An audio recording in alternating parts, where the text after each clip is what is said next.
creation. It's just really fascinating and very deep. And, you know, the more I read it, the more I kept adding and kind of distilling to this class. And it feels like something I could go back and study again and again because it has so much depth to it. So we begin. Bismillah. Murshid says, this is from the Bolasaki. I'm sorry, I don't know what the date was, but he says every moment has a special message. Every moment has a special message. And so you'll see what he's talking about as we go through this class, about every moment having a special message. He says, we should remember to do every little good action, every little kindness, every little act of generosity with one's whole heart, without the desire to getting anything in return, making it a trade of it. The satisfaction must be in doing it and nothing else. And I think about sitting with the Dalai Lama so many times at the temple in Dharamsala, and he would always say to us, try to do something to help others. And if you can't do that, then at least do no harm. You know, that's the aspect of ahimsa.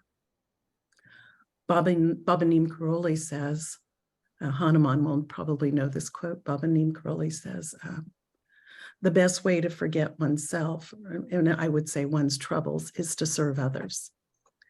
And there's that beautiful story of Ram Das going to Maharaji, Baba Neem Karoli, when he was in India, and he said, Baba, you teach us to love everyone and serve everyone. And Ram Das says, you know, I can serve everyone, but I can't love everyone. And Babaji looked at him with this little twinkle he'd get in his eyes. Ram Das, love everyone, serve everyone. Of course, meaning we're not talking about a sentimental kind of love here. And Murshid's not talking about kindness and generosity in a very personal way. It's in a very universal way that it becomes part of the stream of our consciousness, that it just naturally flows from us without any kind of retraction. It's good to have clarity around that and to not give with any kind of resentment or attachment or expectation of return. It's not a barter. So back to Murshid's words. Every step in our evolution makes life more valuable. The more evolved a person is, the more priceless is every moment. It becomes an opportunity to do good to others, to serve others, to give love to others, to be gentle to others, to give sympathy to souls who are longing and hungering for it. Life is miserable when a person is absorbed in oneself. And there we go again. Baba Neem Karoli's message is love others, serve others, forget oneself. Hi, do we have, I'm sorry, what's going on? Moinadine, do you want to mute yourself for me? I'll mute you. There you go. Life is miserable when one is absorbed in oneself. As soon as one forgets oneself, they are happy. The more one thinks of oneself, their own affairs, work, interests, the less such a person knows the meaning of life. In other words, turning within. Take some time every day to turn within, to reflect. When a person looks at another, they cannot at the same time look at oneself. Illness, disappointments, and hardships matter very little when one can look at them from a higher standpoint. And, you know, I don't know about all of you, what your root religions are, or what your connections are to other paths besides Sufism, but even if you just go to that website, it's called Hazrat Inayat Khan.org.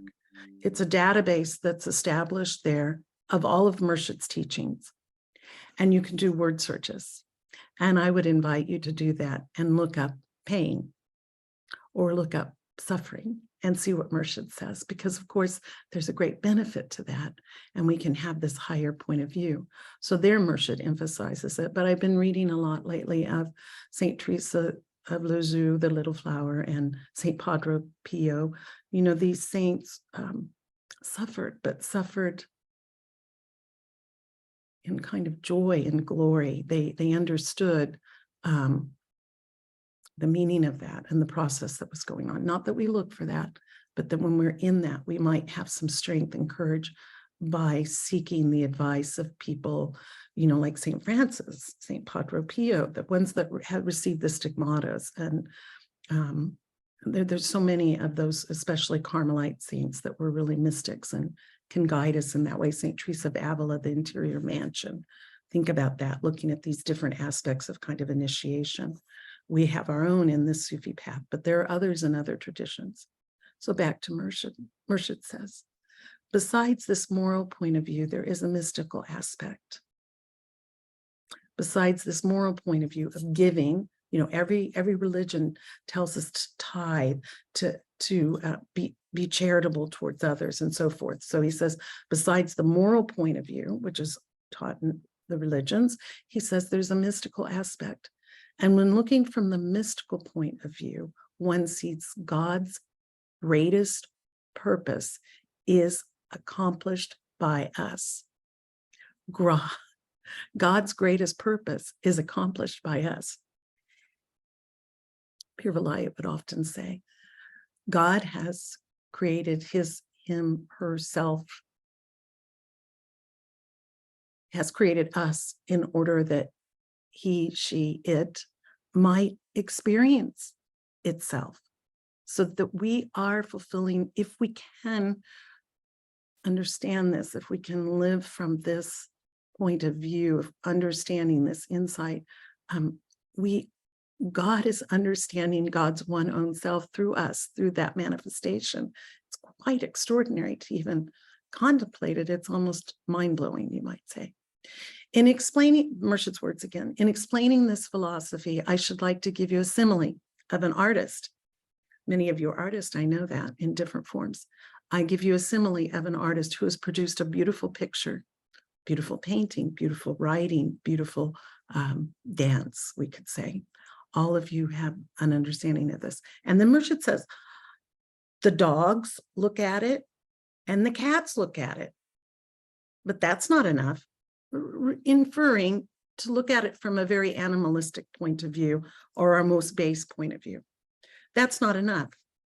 Then he goes on to say, when a person who has not understood the idea of the picture, the art, the feeling of it, comes and looks at it and says, there's nothing in it. There's nothing in it. Well, there isn't anything in it for them, is what they should say. Then the purpose of which the artist painted the picture is not attained. So there's this completion. Again, I intimated to that before. God creates us in order to see the creation manifest his, her, its manifestation through us, and comes to a greater understanding. So Murshid says, at last someone else comes, and may this be us. At last someone else comes and looks at the picture and says, oh, what a beautiful idea. May we all be beautiful ideas. And then Murshid says, it suggests something to me. I can read something from it, or this is a person saying it, or looking at a piece of art. It suggests something to me. I can read something from it. It tells me something. It is living, and that's in quotes, living. It means that this person has not only understood the picture, but has understood the soul of the artist. Yeah, the soul of the artist, which is hidden in our souls. What is hidden in our souls? In the prayers it says, hidden in our souls. So that Murshid asks this question, he says, how much or how often do we understand of God's unfoldment? How often do we attempt to conform to God's will? No, let me start again. How often do we attempt to conform God's will to our limited knowledge?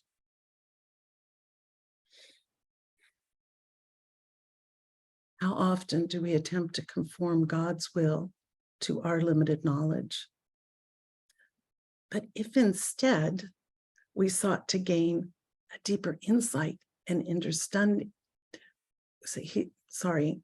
get a little out there, excuse me. Let me get a deep breath in me. But what if instead we sought to gain insight and understanding in God's unfoldment? Take it from a different point of view. You know, it's said that a true Sufi can look at things from one's own point of view and that of another.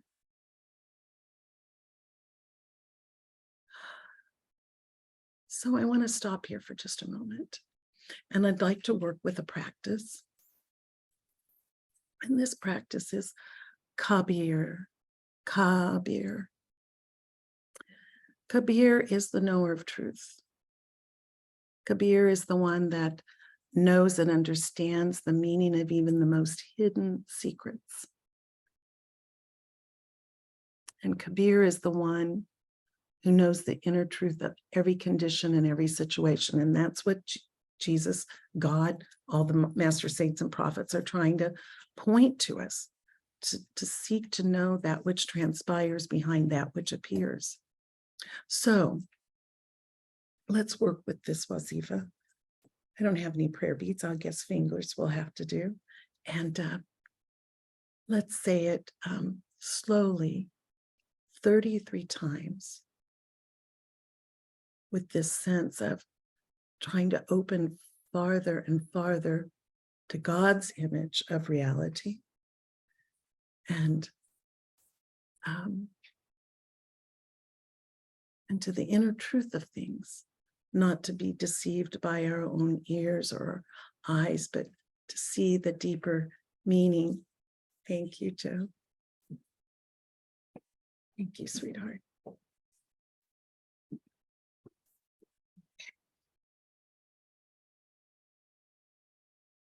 And ya is rather short.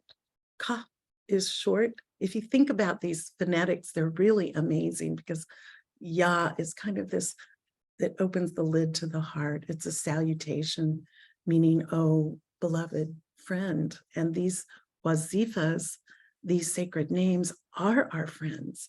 They're guardians of aspects that we can invoke from within. And Kabir, beer is a little more of an emphasis, but ka, ya, ka, it's ka.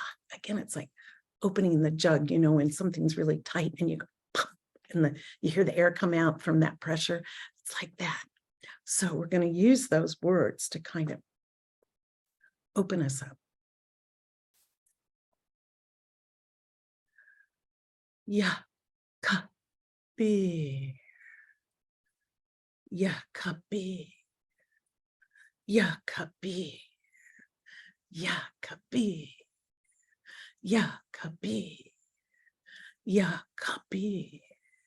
Ya, Kabir. And if we were speaking Arabic, which I had the opportunity to study while living there, we would be saying, Ya Kabir, Ya Kabir, which is even more guttural and pops the lid of the heart. Ya Kabir, Ya Kabir, Ya Kabir, Ya Kabir, Ya Kabir, Ya Kabir, Ya Kabir, Ya Kabir, Ya Kabir.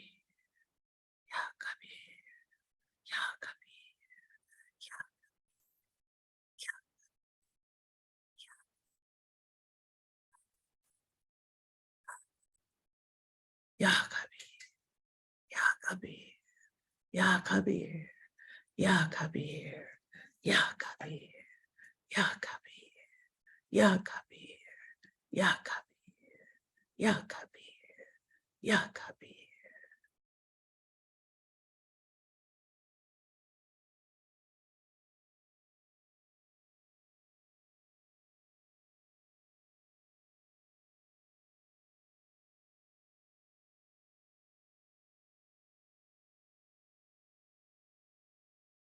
When I do my own practices, I always try to take a few moments at least after recitation of a prayer or the wazifa to see what's happening in my consciousness, first of all, or maybe I should even say my body, first of all. I do check in there, and then I let it kind of expand out into the atmosphere, and I kind of check those rings of the atmosphere.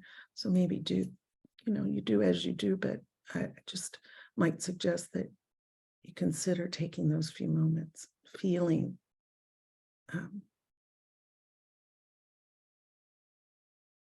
the atmosphere of what's been invoked. Again, if you have any questions after the presentation, you would like to discuss things, please know that I'm here available for you, or also you can always email me. Okay, so Murshid's words again. He says, the whole beauty of creation, the dogs, he's going back to the animals again, the dogs have seen it, the cats have seen it, the peacocks and other birds have seen it, and in their way, they have delighted. They've enjoyed it, and they have danced and rejoiced over it. They have admired in their own way. This is, everyone's doing the best they can, and we're all doing what we can, and we admire in our own way. They admire in their own way, but as humans, besides admiring, we have the ability to see beyond the surface. Our sight, and here I interject, our insight has the potential to penetrate all one sees and all one touches. And then one touches God, the Creator.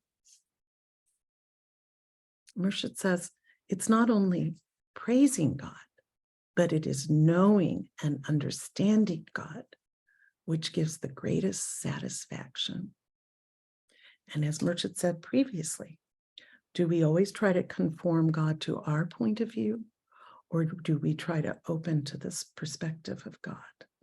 And I may have said it, or I may have started to say it, but the idea of a Sufi, one of the things that distinguishes a Sufi from others is that the Sufi can always look at things from one's own point of view and that of another. So now we take that another as God's point of view.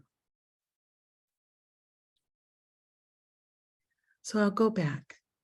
It is not only praising God, but it is knowing and understanding God that gives the greatest satisfaction, because that is the purpose of the creation of humanity, that we may understand and know. So he uses these words, understand and know, but we will recognize those words from Khatum, where the line in Khatum that says, disclose to us thy divine light, which is hidden in our souls, that we may know and understand life better. What a beautiful request. What a beautiful request. And you probably know this, but the energies of the different prayers is very significant and have been given in a certain way. But Murshid says of Khatum that every single line can become a metaphysical reality. So it's a very potent prayer that we say in the evening, or you can say throughout the day if you wish. Okay, back to the teaching. Murshid says, and it is only in seeing the sublimity of nature's beauty, by being impressed by it, by understanding it, by knowing its language, by hearing its voice, this can be done. The person who is living, who can hear and see, and whose heart can feel, has risen above ordinary humanity.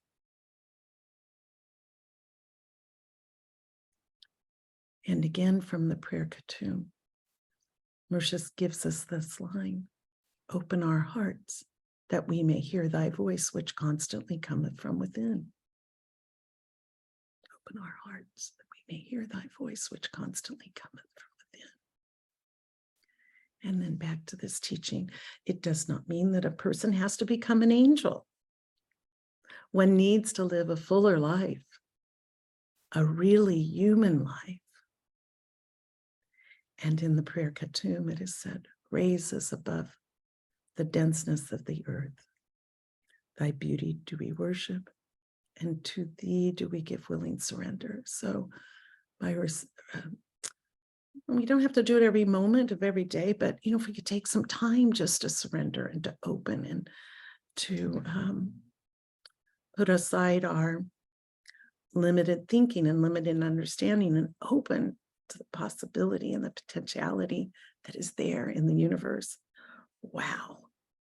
We may not change world politics. There may still be famine. There may still be wars, but we can change ourselves.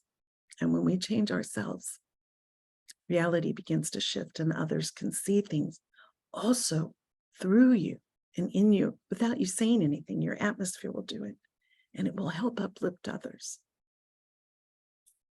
Extraordinary. So here I'd like to turn to another wazifa. None of these are new to you. I'm sure that you've all studied deeply the 99 names, but this idea of knowing and understanding this, I think of them as guardians or special friends. I have a lot of Buddhas and I have a lot of holy pictures of saints around. And I walk through my rooms and I'll say, "Hi, Buddha.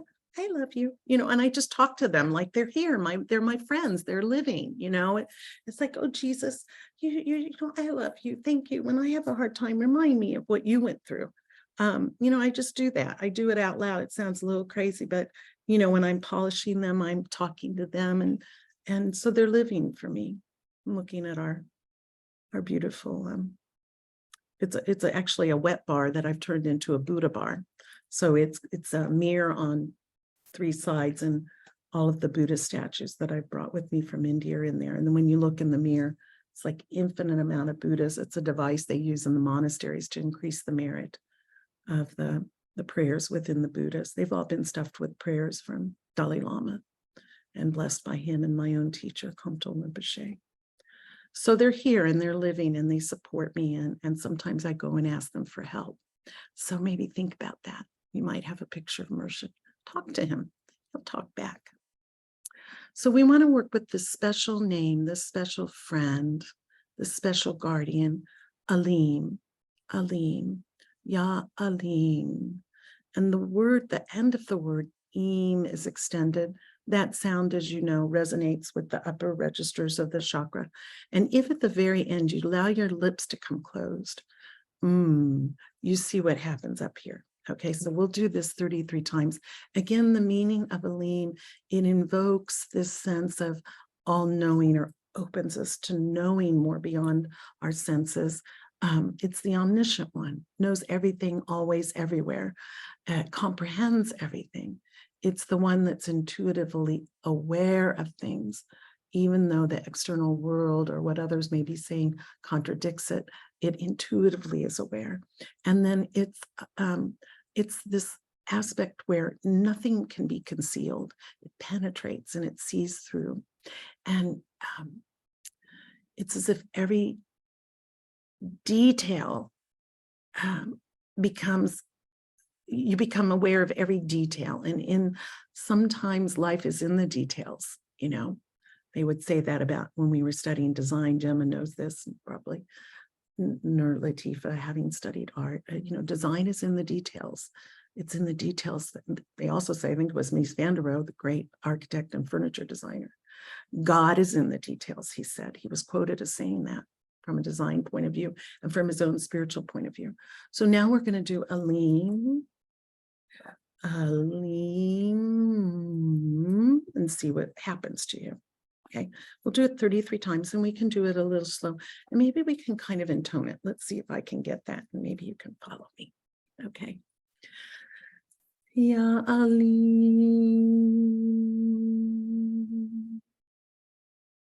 Ya Alim.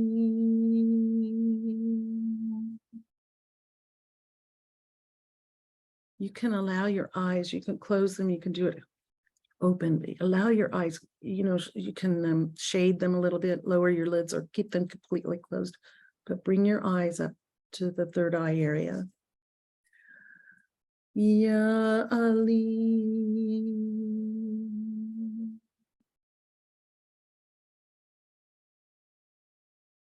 Ya Alim.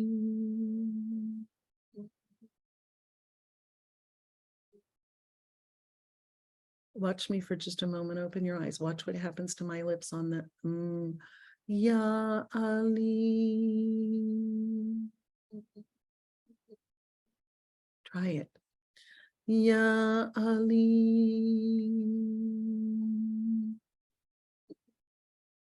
You'll feel the vibration. It opens those senses up, those higher chakras.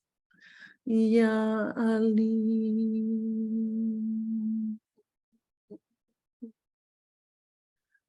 Ya Ali.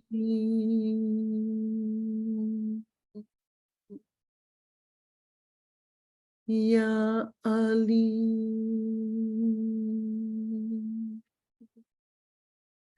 Ya Ali. Ya Ali. We'll go a little faster now. Ya Ali. Ya Ali. Ya Ali. Ya Ali. Ya Ali. Ya Ali. Ya Ali. Ya Ali. Yali, Yali, Yali, Yali, Yali, Yali, Yali, Yali. Think about it when we taste something really delicious in life and go, think about it. How we use these words in very normal ways or these sounds, but it's like, when I was with Karuna Maiji Ma from the Sri Aurobindo Ashram, she was, some of you had the opportunity to meet her, but she's a great singer. She was classified Class A singer in India. She sang on air, all air India, and she was a great spiritual person. She was a lovely friend and mentor. And when we would do the Om together, she would always say, make the sounds A-U-M. And she'd say, bring that sound into the belly. Oh. And then she'd say, let the sound rise up, to hear. So that's very important with the lean to do that. And you can practice that with Om. Some we say Om. No, it's Om. Do it with me 3 times. Let's do it. Om.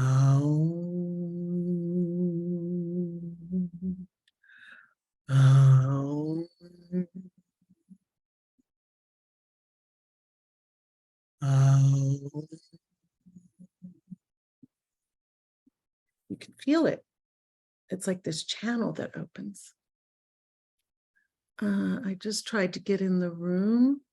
Do we have a room created? Moyne, someone was trying to get in from Phoenix. I didn't see anything come up. I don't know.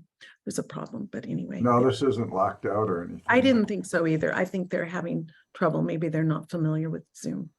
Okay. So how did that feel? Did you feel something with that? Could you feel that vibration?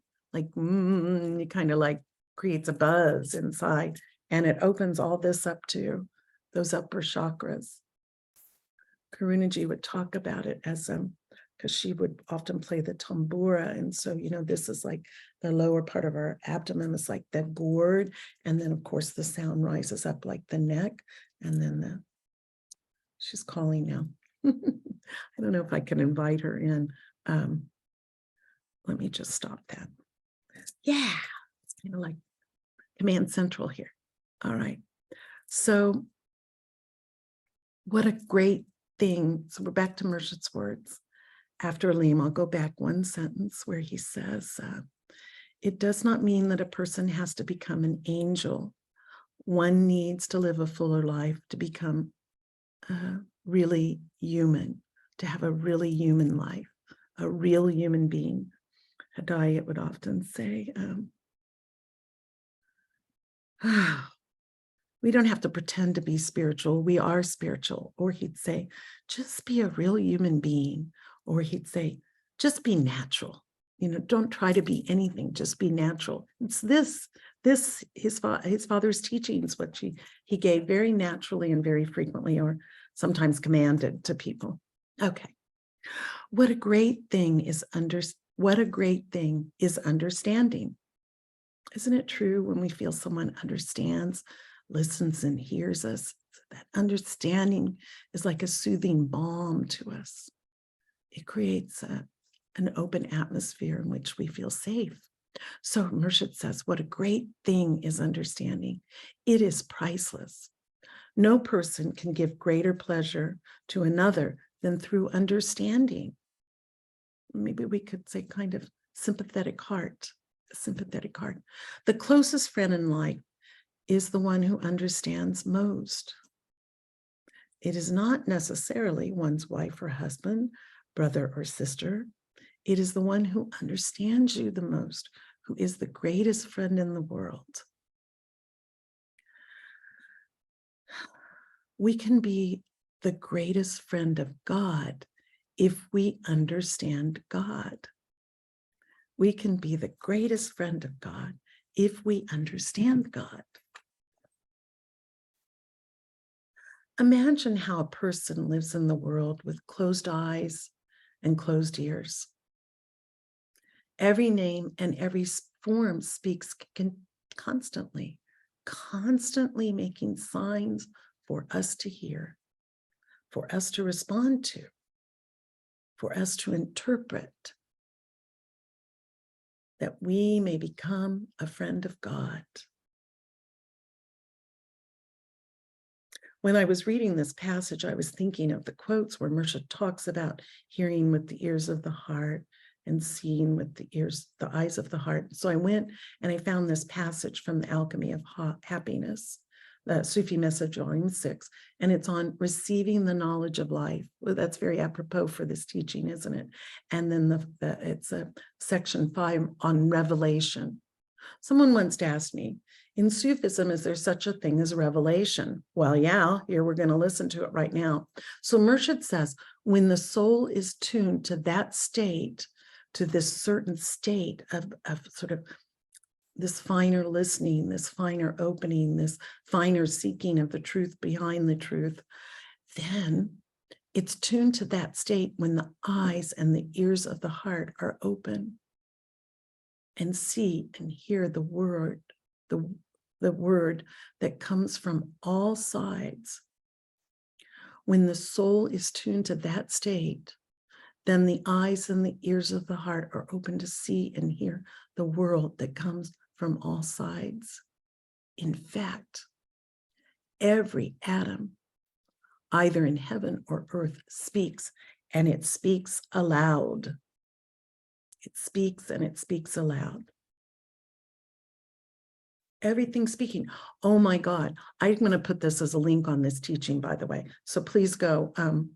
I have the sufimessage.org there. If you navigate to the events and teachings page, you'll see an archive of the teachings. And I'll put this link there because our neighbor, who's quite lovely man, is a retired surgeon, and his mother, they lived together. They were from Hungary, and she, of course, survived. I probably maybe mentioned it in this class. World War II. They're Jewish. And she survived. She talks about that experience, but they're lovely, sensitive souls, they're intellectuals of sorts. Anyway, he called me one day and he said, I was listening to something on NPR and I thought of you and I thought of Kelsey because he just loves Kelsey. And it was about how how animals, all animals experience the world and how different that is for each species and how different it is from us. And then they brought in a scientist from the University of Missouri who has, I don't know, some supersonic, listening device. And they played a sound and then we were supposed to try to know what that was. And it was like this. It was these sounds like this. And it's like, then the moderator said, well, what is that? And he says, that's what lives on a leaf, on a plant. We don't see them, but there are these whole colonies that are running and scurrying around and communicating to each other. And then he played this other sound that was like, it would sound like a whale, and it was like, or, and that's what everyone thought. Oh, it's a whale, or it's, something like that. And he said, no, that's the sound of a blade of grass. A blade of grass. So these things are around us. Our perception isn't open to them, or is it, or can it be? And we can experience, because, you want to be a very good practitioner, because the last thing we want you to do is tip into some sort of weird schizophrenia, right? But I mean, that's why Murshid Sam said, a mystic, a spiritual person is kind of controlled schizophrenia, because our senses can be very open. We kind of need to know how to open and close them too, purposefully. But this is why I know I'm not talking to any of you, but for whoever else might listen to this, don't be too eager to advance up the stages of initiation, because things may open and startle you. And it can make you ill. You don't want to do that. You want to go very slowly and surely through the process of initiation and those steps of initiation. Don't be too hurried. I see some people in some communities comparing, like they're collecting brownie badges. Who the hell cares? Be who you are. Be natural. Be real. Okay. So now back to Murshid's teachings. The whole purpose of our life is to make oneself ready to understand what God is. I mean, my God, we want to recognize that for sure when it's appearing to us, and certainly after death when we meet God. So the whole purpose of life is to make oneself ready to understand what God is, what our fellow human beings are, what the nature of humanity is, and what life is. And sometimes it's a harsh reality, but then we have to invoke compassion and love in spite of it. Yeah, not easy to do, easy to say, not always easy to do, but with practice we can. Like Jesus, forgive them, Father, they know not what they do. I have to say, I've repeated that many, many times in my own life. Forgive them, Father, they know not what they do.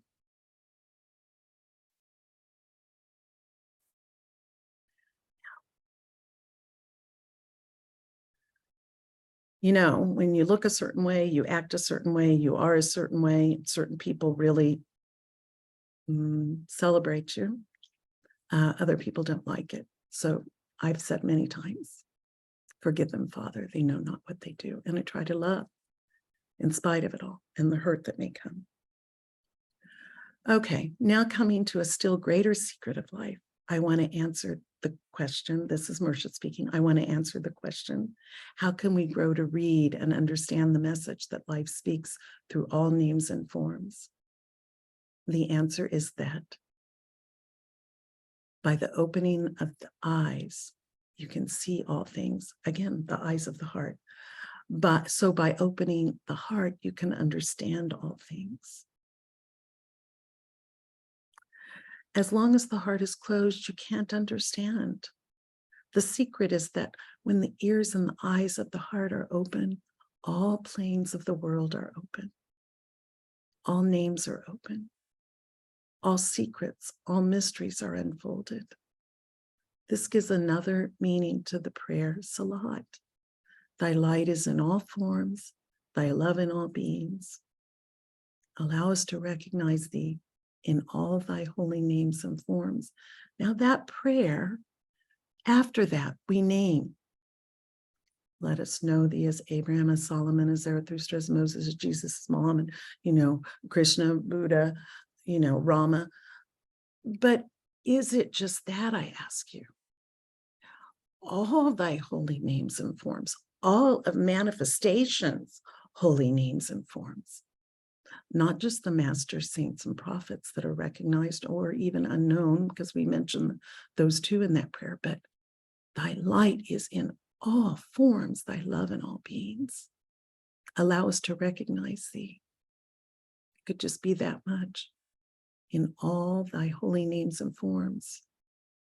By the very virtue that it's created, it's holy, it's a part of God, isn't it? there are these two parrots, and they have decided that there's one spot on a line that Kelsey and I always cross under when we are completing our walk. We're very near home. They're beautiful. You maybe have seen them on my Facebook. And usually when the parrots see this big black dog come, they start cackling. They start chattering, but they get very active. But these two birds are so engaged with each other. They're like love birds. And I mean, they don't even notice us, and they don't notice anything else because there's some construction going on nearby. They don't care. They're just cuddling and kissing and preening each other. But it's a very sweet moment, and it says so much about when we're totally involved. We can, I pray that I could be that involved with God, and also my loved ones in this world, and also the world, just loving the world, But these birds teach me so much. Now I've seen them 2 days in a row. I bet you they're still out there. I didn't get an opportunity to walk yet this morning, but it's just beautiful to see that kind of affection, love, devotion. I mean, the animals have their own way of expressing it. It's beautiful. Okay, let's move on. Still have a little time. So then Murshid goes on to say, the question arises, what is the manner of opening the heart? What is the manner of the opening the heart? And he says, the way to it is a natural life, the life of a child, smiling with every smiling one. So sharing in others' joys, praying with everyone when they're in those moments of solitude, reflection, just being there with them. We see this on the beach. There's on the beach, people come to observe the sunrise, but I think worship the sunrise. And we have a Facebook called The Best of Hollywood Beach, and people post the most amazing sunsets. It's like they see God in that, in nature, and they share it with each other. But also there's this one man that I always cross in front of, and he has his hands like this, and he's just looking, and I can tell he's praying. It seems almost like he could be Muslim, although he doesn't on the outside have any, there would be no way, he's just in a t-shirt, shorts. But I'm always very respectful to try to go around him and not disturb his view, because it really feels like he's very deep in whatever form of worship he's in. So this is what we want to do. A natural life, like a child that smiles when one is smiling, praying when one is praying, pray with them silently, perhaps, ready to learn from everyone, ready to love.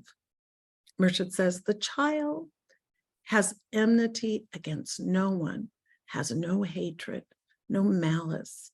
The heart of the child is open. It is the child that you can see. It is in the child that you can see the smile of the angels, and the child can see through life. We learn many other ways of being, don't we? It made me think of that quote from Jesus, and this is, you probably know more your Bible better than I do, but it's from the Holy Bible, the New Testament. In Matthew, Jesus says to people, amen, I say to you, unless you become as little children, you shall not enter the kingdom of heaven. I say to you, whoever shall become humble as this little child, the same is the greatest in the kingdom of heaven. So what does it mean? It's nice. We hear this a lot, or I do. And he says, this is the, one way we could think of it. It's experiencing the life of God as a life within God. In this life, it requires us to be humble as a child. Humility is a very wonderful thing. And also having a personality is a very wonderful thing. So we're not talking about, being a doormat or anything. It's being, we could think of it as humbling ourselves, most especially before God. And it means maintaining a wonderful and beautiful characteristics and qualities of children. This, one of the things in Buddhism is having this, clear mind don't know. It's just this aspect of inquisitiveness, inquiry, wanting to learn more, wanting to be more open. So these qualities of children that a life in this sinful world tends to really beat out of us. You turn on the news, you get depressed. You think, where's this ever going to end? Where's God in this? But it's there. And it's just our limited view that can't really see it or understand it. If it's nothing more than a call to prayer when we watch the news, then it has a purpose. And especially to remember those less fortunate than ourselves that don't have these creature comforts around them. I had a very good girlfriend. We're still in contact. She was from Beirut, Lebanese. Her family lived in the diplomatic quarters of Beirut. And she would go home during the summers. We met each other in college. And she completed her undergrad before me, went on to graduate school. But when she came back to the States, she came to visit me. I was still in Kansas City, and she was doing her grad work in Bloomfield Hills, Michigan.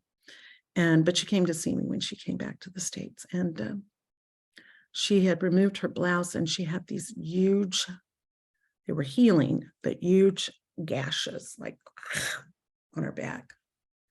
She'd never written to me. Of course, then there was an email, and letters weren't very difficult to get back and forth. But I said, Layla, what happened to your back? She said there was a bomb and the shrapnel came through our home. She said we were forced to go to the basement and to live there. And we had like a potato between 5 families, and we'd eat the peels. We ate them raw. I mean, people can be reduced. Even money and power don't help you in these ways. So it can be, life can humble us in that way. But we can also be very grateful that we had a potato. So, we're not always safe, but we can try to raise people up and to have compassion, to have strength and courage. I always write people when they've lost a loved one, and I say, I offer you my strength and courage and prayers, because sometimes it takes courage to get through those very difficult times. You all know that. You've all had loss. You've all had sickness. You've all had challenges. I'm not, this is like preaching to the choir. I need to go to Washington, D.C. Okay. So now let's go to one final wazifa. I'm looking at a chat. Oh, okay, that was from Moinadine. Thank you.